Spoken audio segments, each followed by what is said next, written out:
This is The Poet and the Poem from the Library of Congress. We're on remote with Caroline Bock, and she's a novelist with a new book. Caroline, you are getting praise heaped over you all over the country. What's the title of this book? The Other Beautiful People.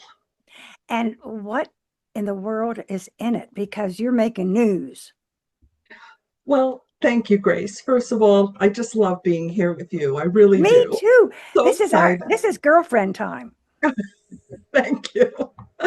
But The Other Beautiful People is, first of all, set at the Cinema Channel, which is a beloved but struggling cable network. And I know you've worked in television too, so I hope we'll have a chance to talk about that.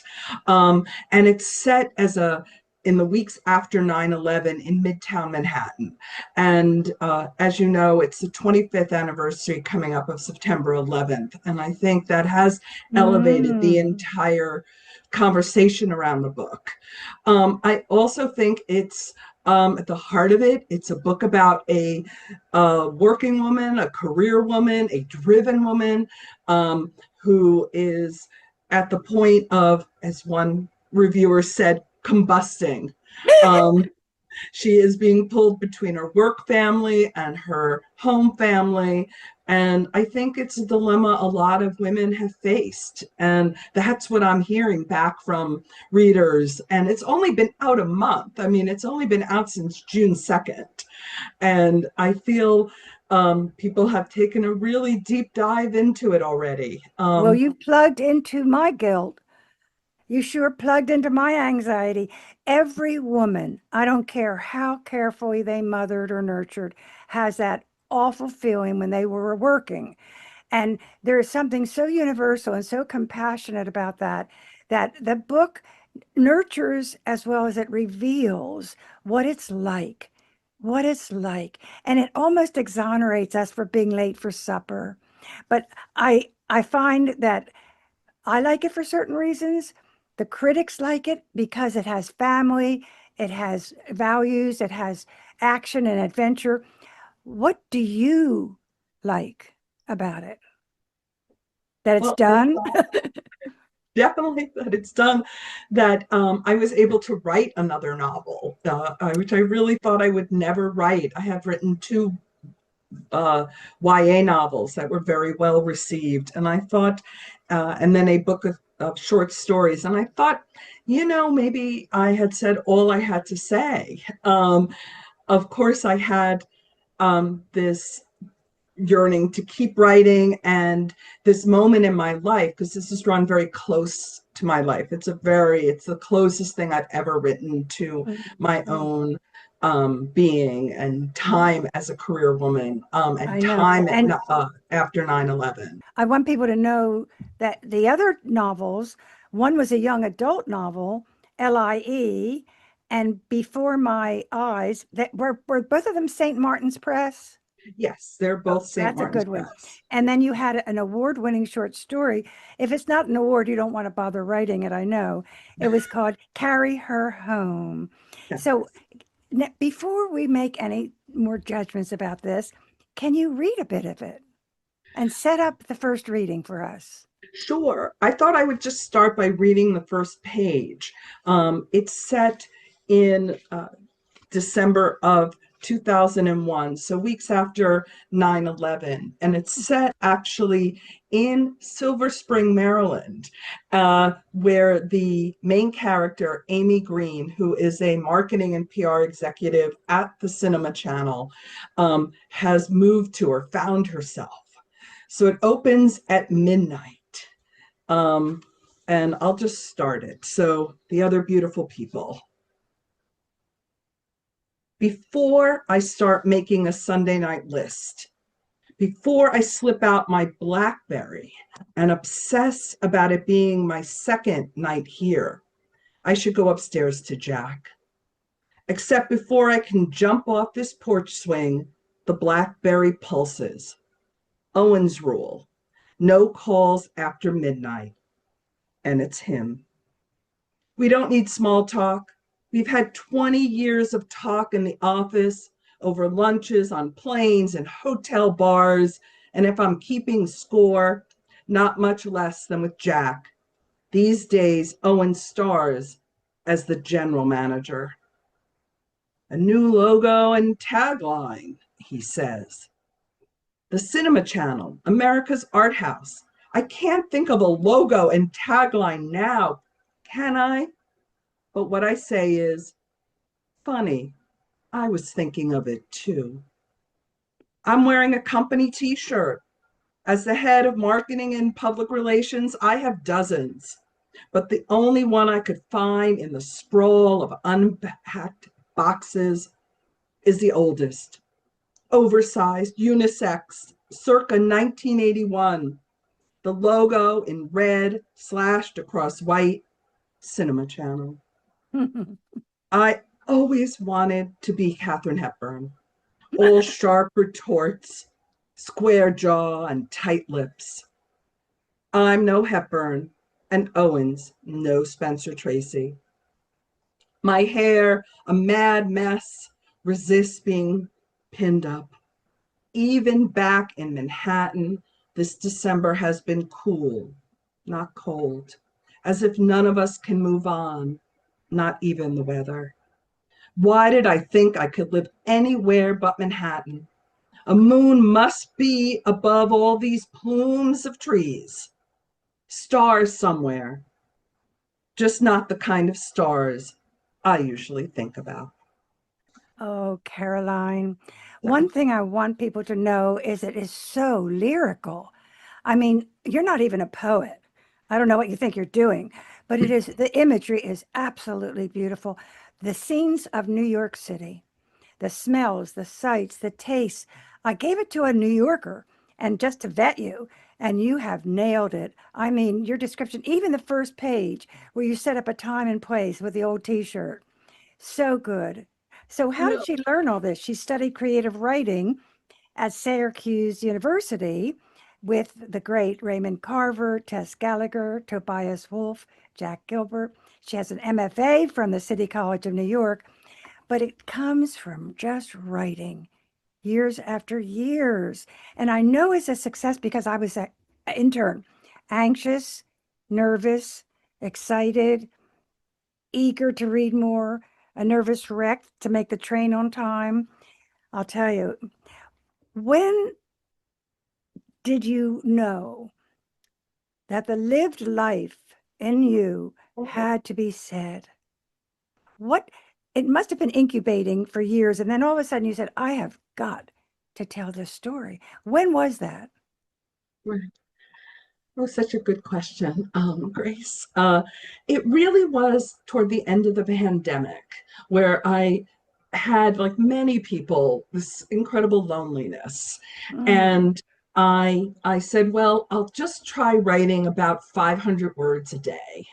I had joined an online writing community, and I said 500 words, I could do that. And I can do something I never thought I would do, but write about this time in my life, these weeks after 9/11, this time where I was so torn between being this very, very driven um, uh, executive and my family at home. And I thought I would never really go there because I had so many other places to go. I had a traumatic childhood I had already written about. And I was like, I should write something fun. I should write a thriller or a romance. And I said, no, time is too This has precious. all of that. This has a It little does. bit of each. You got your wish. It does have the romance. It does have the romance. It And does it's have the pretty love thrilling. story. When you miss the train, it's kind of thrilling. Yes. Well, especially the Amtrak, especially at a Penn Station. And I thought, well, no, I have to just write, give myself permission to write this novel and dive and immerse myself back into the time where I had all these people around me. And I still felt lonely, but it was a Mm. different type of loneliness as a person. Um, and and so ironically, the writer loneliness went away being immersed back in 25 years ago. Well, what was the first thing you did to start the novel? I mean, here you have all memories. There you've got the paper and the computer. What is the first thing you do to start the novel? Do you do research? Do you write the first sentence? Do you I I dream? I did not write the first sentence. This first sentence and opening has been rewritten several times from there. But I thought back um, to I wow, what did I do? I think what I did was really close my eyes and think, what is it like to be back in Manhattan? Because I love Manhattan. I loved working there. I loved living there. I like DC where I live now. It has been very good to my family, and I'm grateful for that. But that rat tat tat life of being in the city, of being in charge, of being in the middle of things, of being on the streets. Remember, I'm writing this where I'm sitting in my office in suburban Washington, D.C. alone. So I actually, one of the first scenes I wrote was walking through Penn Station, and this idea that it was a Warren, and the idea that I was back on the Amtrak, and that I was just in the middle of life when I felt at that moment I wasn't. So you ran it like a film in your eyes and then got it to the paper. Did you work daily on this? Did you have a discipline, a time that you said, from 8 to 10, I'm going to do this no matter what Sarah wants? Sarah being my wonderful musician daughter, who Her was in high famous school. musician daughter. Yes. Did you write every Um, day, or did you had to have a discipline? A yes. novel is such a long journey.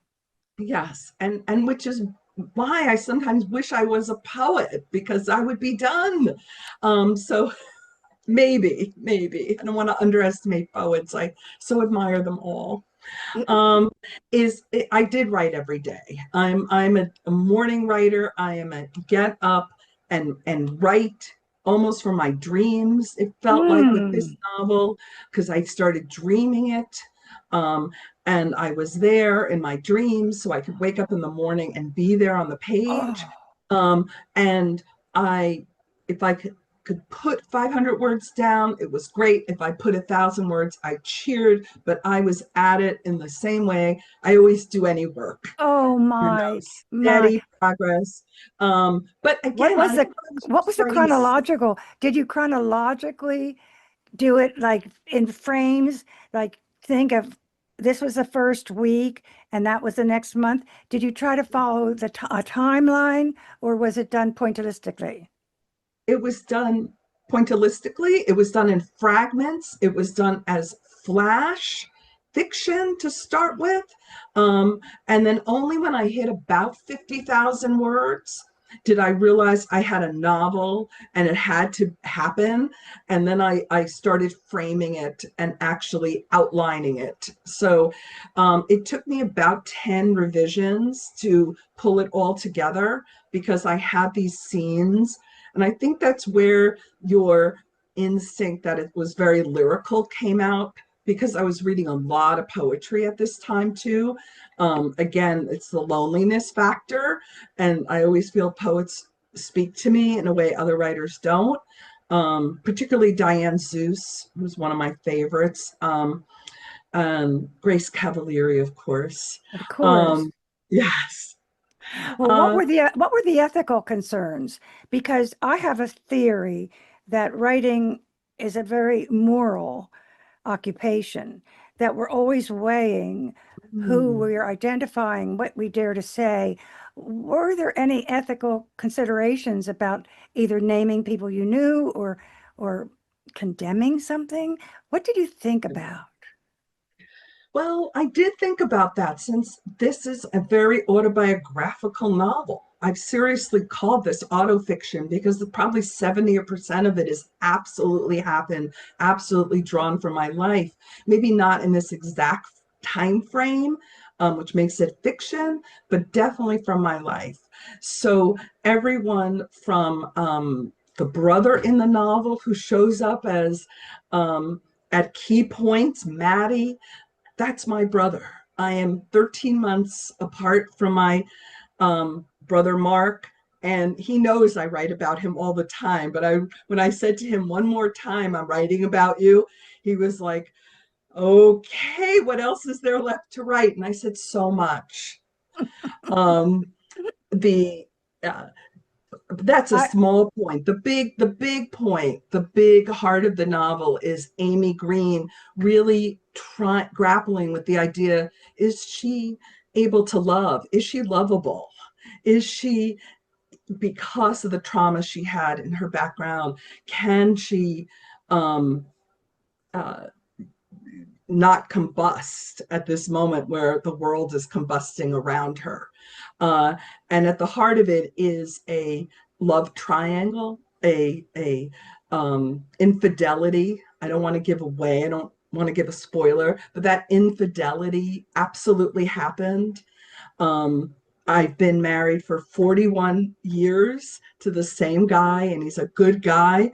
And I had to say to him I was writing about this point in my life, when I had a work spouse, when I had a secret love, and um, I had him read the book, early versions. Well, what was your biggest fear? Was that your biggest fear in all of this writing, or was it that you wouldn't get published, or was it what your family would think?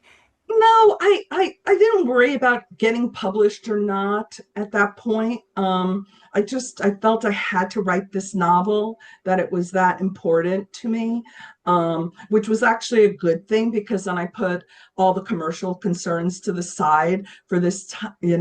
The year, it took me about a year to get a good first draft of this down on paper.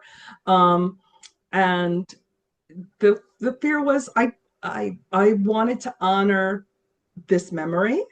I wanted to honor the people I worked with.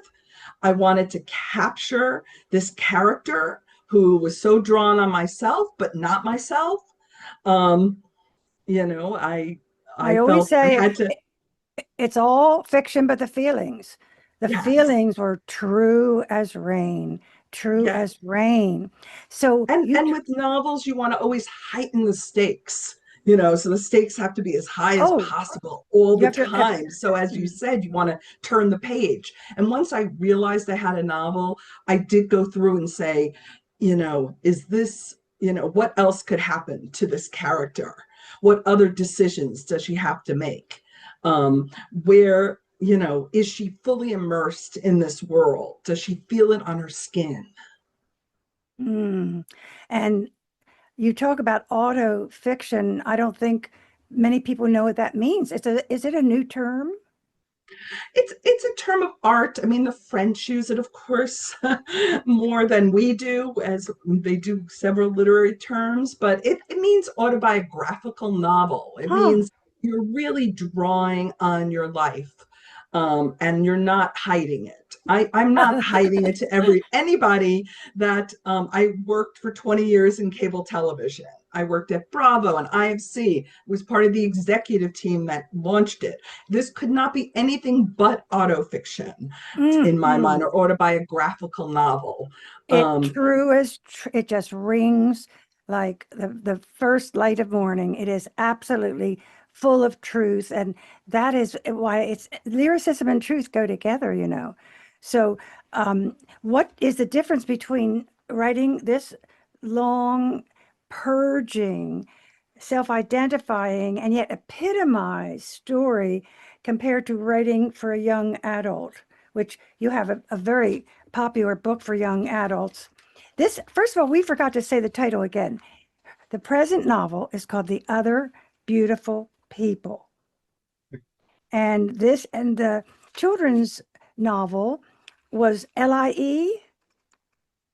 LIE or lie, you're giving away your New York background, Grace, to say LIE. So that title was initially L period I period E period. Very Mm. clued into LIE because it's set on Oh, Long Island. And the Long Island Expressway, which is what that means, is a huge metaphor in that novel. The young people try to escape their small town on Long Island, but they go east. And of course, what happens when you go east on Long Island? You hit Montauk or the end, you can't get off. So there's lots of metaphors. But at the end of the day, my editor at St. Martin's and I agreed that it was a little too inside um, to call it L period, I period, E period. We took Oh, periods off. But all oh. New Yorkers call it um, LIE. I know. Well, read us another segment of the other beautiful people, which is becoming quite a sensation. Yes, thank you. Thank you, Grace. So this also draws on just my being a New Yorker, um, the other beautiful people. And in this section, I thought I would dive into 9/11 since the anniversary is coming up. And since I was based in New York at that time. So this is page 9. And Amy Green, the main character, is leaving her office building and she's unable to reach her husband, Jack, who coincidentally that day had an interview down at the World Trade Center. Coincidentally, in real life, my husband was on the A train underneath the World Trade Center at about 8:15 in the morning. A train he didn't usually take to Brooklyn, but took that day. So Amy is now leaving the office, and this is what she thinks. She's in Midtown Manhattan. Out on the streets, I headed east, afraid of the buildings, of their height. I'd never been afraid of a building before. I always watched skyscrapers being built. They started like archaeological digs with huge holes in the ground, steel girders hammered into the very bedrock of Manhattan. Sirens, sirens, sirens. That morning, the South Tower of the World Trade Center collapsed. Somewhere in western Pennsylvania, a field, a hill, an ordinary flight from Newark was wrestled to the ground. Later, we learned that the passengers were the bravest folks ever. I often think of what I would have done if I had been on that plane. Then the North Tower of the World Trade Center collapsed. Sirens, sirens. On First Avenue, as I headed toward the apartment, I was pushed off into the sidewalk, into the street, and hurried with others between cars and taxis. Buses were at a standstill. Someone said the UN was evacuated. Everywhere, people stabbed at their dead cell phones, or were crying, or panicking, or without expression, like some freakish 1950s horror movie. I stumbled against a hard hat construction worker.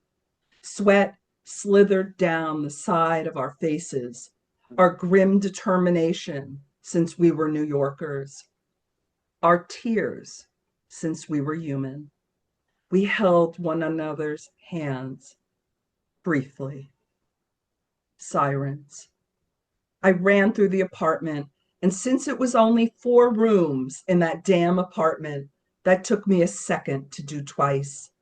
Racing past Jack's manual typewriters on display on the bookshelves lining our 12-foot wide living room, as if expecting to find him there, writing up some op-ed or speech.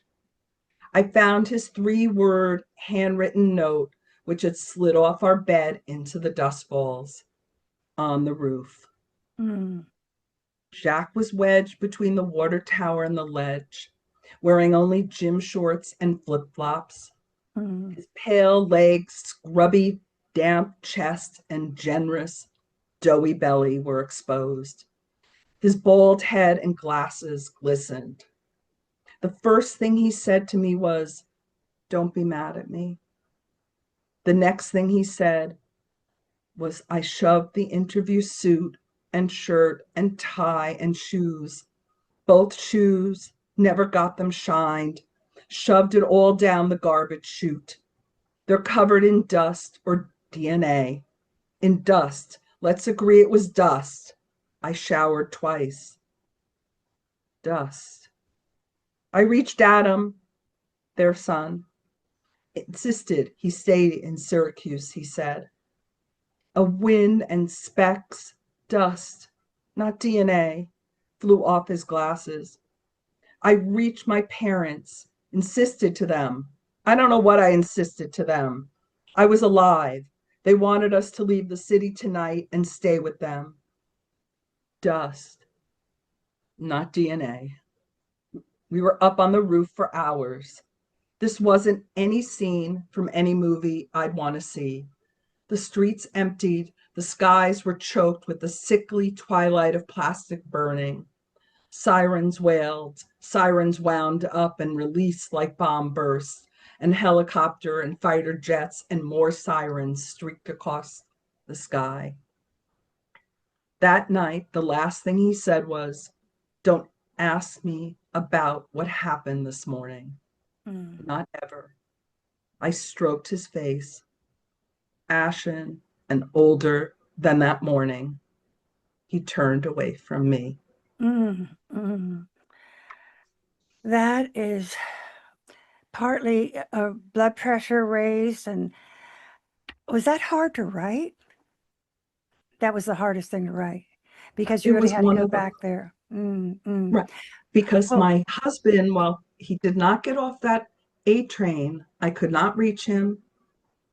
I learned later that he saw it all out the window of his office building in downtown Brooklyn, mm, all of what happened. He ran down 10 flights of stairs, ran into the streets with people covered from dust. He was hmm covered with dust as a result. that word Got dust. not And as and you he even said have to me, the not word DNA. dust by itself with a Yes. period. Very emphatic. It says everything. Well, we know what a little bit about what you are as a writer, and I think it's really important for people to know your preceding life, which was an executive, and you began actually one cable company. So where did you work in New York? I know you were a marketing executive, and you had to have that was outward bound, I'm sure. But how did you get into cable? Well, I went to Syracuse University, as you said, and I always thought I'd be a writer. But because I had my practical side, I went there on a full academic scholarship. I majored in English, and I also majored in communications at the SI Newhouse School of Communications. And I had this wonderful opportunity to study with people like Raymond Carver and Tess Gallagher and Jack Gilbert and Tobias Wolff. And it was all fabulous. But being a scholarship kid from this single parent working class background, I was like, I don't know if I could go straight into grad school, which is where everybody else in my peer group was going. And I had applied. I applied to Iowa, I applied to Columbia and all the big schools. And I got in and I thought I'll take a year and I'll work and then I'll go to grad school. And I got into Manhattan, and I applied for had a friend who said, "Oh, there's a job open at USA Network." They had just moved from New Jersey to Manhattan, so they were really young too. And they're looking for a publicity assistant. And literally, this was in 1985. I walked in, had my resume, which I had typed on my Selectric typewriter, um, and I said, "I'm here for the publicity assistant job." And they were like, "Oh, well, let me see, if they have time to talk to you." And I was like, "Okay." And I sat there in my little interview suit, my only suit I owned, and they said, "Sure, we'll talk to her." this is without a call beforehand. This was without anything, Grace. And I walked in, I had my resume, and a guy named Barry Kluger, who went on to be head of MTV in the day, Yes, yes. PR, and Jamie Padnos and Mark Braff were sitting there with boxes all around them.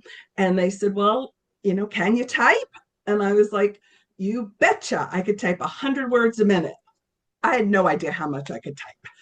Oh, and you went to Newhouse. Oh, and one of them said, my wife went to Newhouse. Oh, and another one said, oh, and my wife's named Caroline. And they said, can you start on Monday? And I was like, sure, I could start on Monday. Sunday even. Right, I'll start now. Well, how did you get from that in one sentence to be the chief executive at the independent film cinema? And how many years did it take for you to claw your way up the ladder I know. or Well, float Grace, your way? it was a wild ride because everybody in those days wanted to work for broadcast television. Nobody wanted to work for cable. Nobody had heard of cable. Oh, So it was the new industry. And I hmm. found myself within 6 months on the road with celebrities. Within a year, I had been promoted. Within 5 years, I was manager in the department. I am still friends with the one remaining of those three initial guys. I'm still friends with him all these years later. And I think that's also part of it, is that I like people. I actually didn't even know what publicity was. I was the shy, bookish, English major. Um, but I realized that there was an opportunity there, and I said, well, Also, I could. I also when you know what you're very passionate, and when you know what you want, there's really no stopping you. I Oh, mean, Grace. you're a laser beam, and that's a good thing. It's a good thing because I cannot see you staying the assistant publicity director at all. But I want to go to let people know what you're doing now, Right. which is Well, I juggling did. many things. Yes, but I didn't. I stayed at USA 5 years, but my big move was to go to another new another job after 5 years, which was to Bravo and AMC, which were these are the old Bravo and AMC's where they showed movies uncut and commercial free, where they showed arts programming, which they were struggling. It was all about putting on Huh. a show. And I was suddenly again in my element because I was working for an arts channel and a movie channel that I loved, and with people who were very supportive. And I did put my writing again on hold. I kept putting it on hold, thinking there would be time.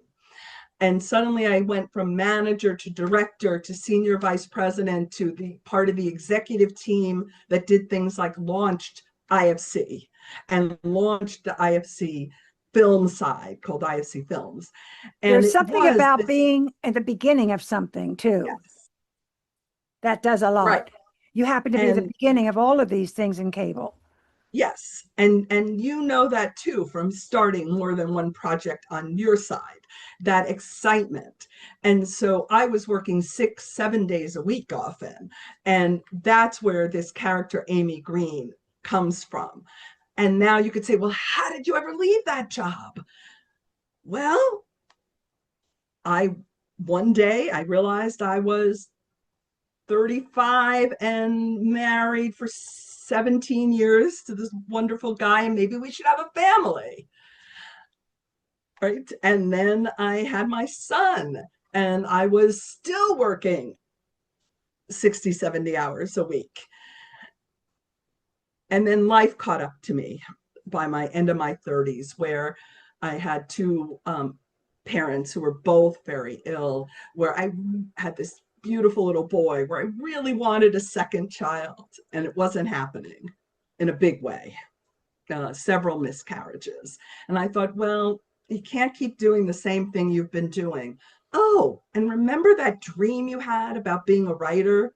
Maybe now is the moment, as I hit 40, was time to grab hold of it.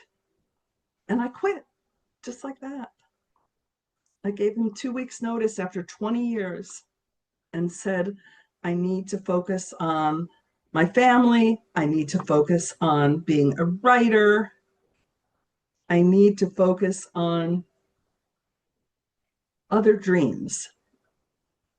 Well, you are now the co-publisher of the Washington Writers Publishing House, and you have edited major anthologies such as America's Future, Capital Love, and you are the prose editor at the Washington Writers Publishing House.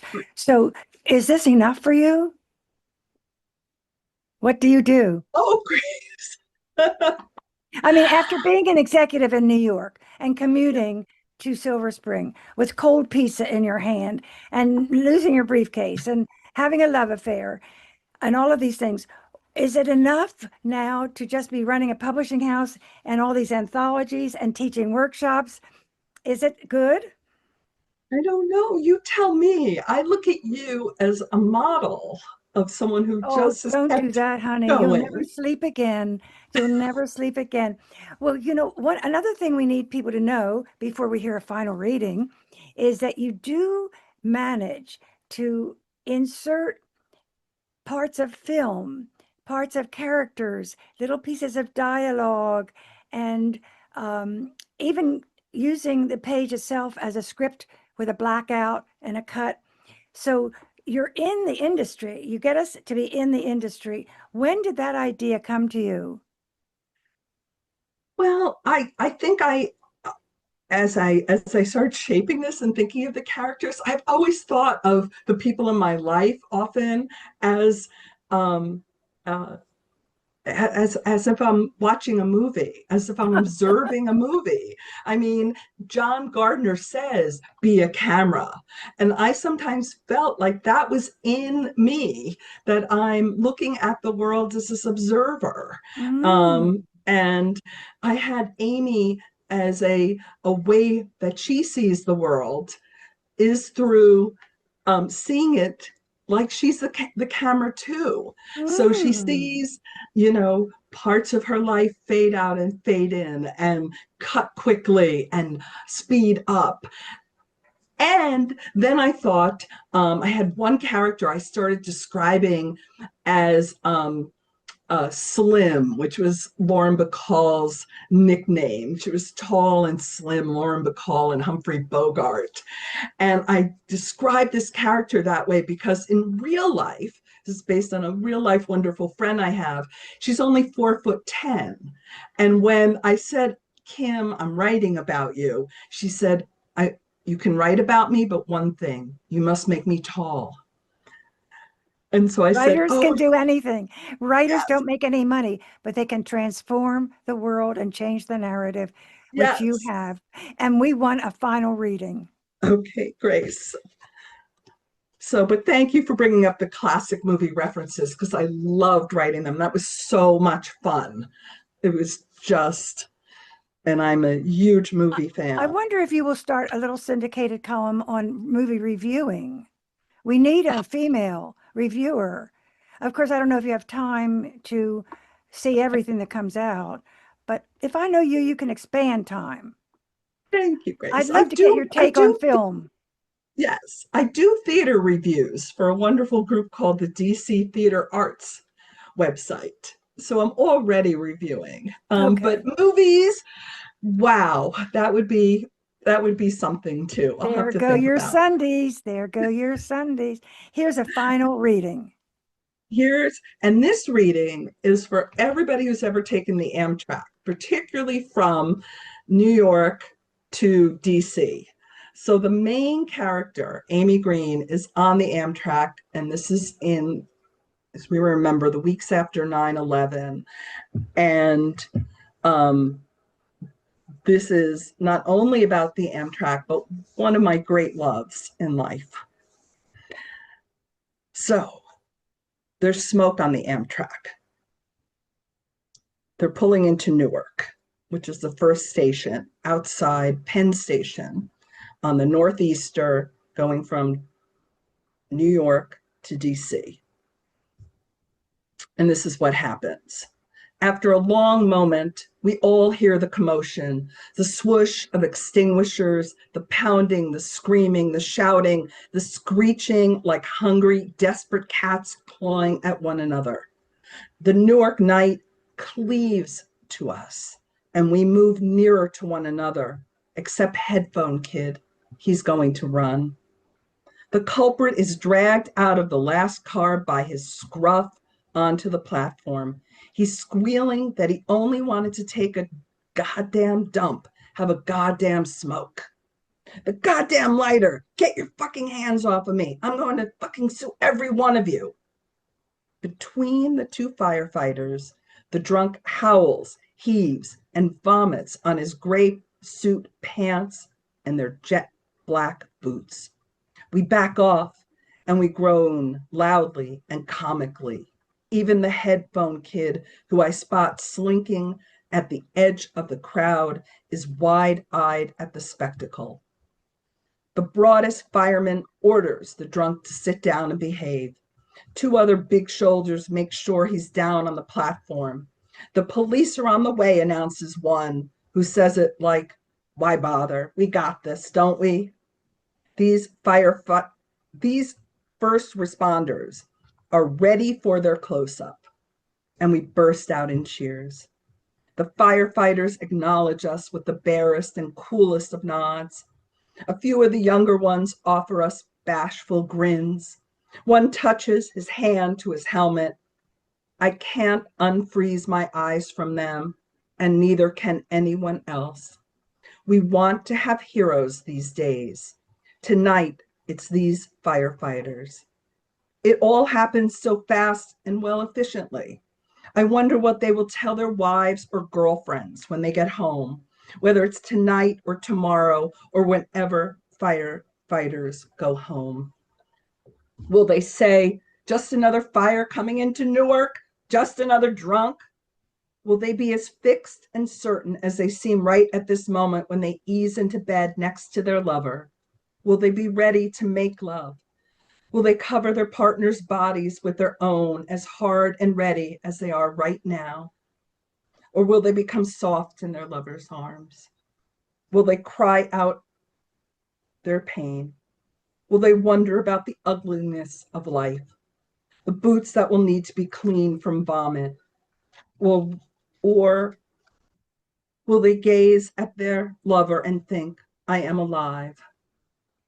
Have they thought this 100 times since 9/11? Have they thought, I am ready to fuck or make love, ready to smother the flames of discontent in me by this act of making love, because it has been a very long night with a fire on the train and a drunk and those passengers, they don't know the half of it, but I am going to make love and sleep in my own bed. Sleep, so help me. No, there's nothing soft about these men, especially the oldest one. Grizzled crow feet around his eyes, his skin too red to be healthy. He catches my eye and is happy with the cheers, or himself. How I love firemen. No irony. I love them. That fireman knows what love is. I wish he'd tell me. No time. The conductor is announcing that the train is back in service. The girl can write. Jet black boots, two other big shoulders ready for their close-up. The girl can write. The other beautiful people. This is the poem from the Library of Congress. We're with Caroline Bock. The series is produced by Forest Woods Media Production, post-production by Mike Turpin, MET Studios. We wish to thank our funders, who are Natalie Canavore, Avidesha Shani, Young Ki Kim Renault, and Sandy Jackson Cohen. Our engineer is Mike Turpin. Our guest is Caroline Bock. I'm Grace Cavalieri. Thank you.